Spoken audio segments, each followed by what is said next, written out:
Kagigising ko lang halos and akala ko okay na sa akin na na-hack yung Facebook page ko. Pero naisip ko na naman siya pagising ko, emotional ako. And iniisip ko yung pagod, yung puyat, yung hirap sa pag-edit ng mga videos and reels. Yung mga information na nandoon, yung mga pagsagot ko sa mga inquiries kung paano mag-apply sa Japan.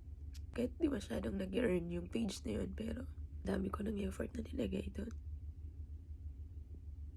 Pwede pa naman siguro siyang ma-recover, pero iniisip ko, worth it ba na magbayad ako ng ganung halaga para ma-recover yung page? Tapos hindi ko na sigurado kung secure pa ba. Kasi napasok na nga ng hacker. Ang hirap. Akala ko okay na ako. Akala ko ayos na yun. Akala ko tanggap ko na. Pero ngayon, dami nun. 124k followers yun. Saan galing yung mga yun? Paano nila ako finalo? Bakit nila ako finalo? Paano ko sila natulungan? Ganun.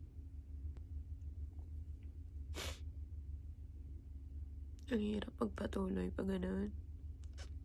Tapos, hindi mo pa alam kung anong gagawin ng hacker dun sa page mo. Dine-activate niya, pero sana lang walang maloko. Walang pa-scam. Hindi talaga maganda yung effect ng hacking sa mental health.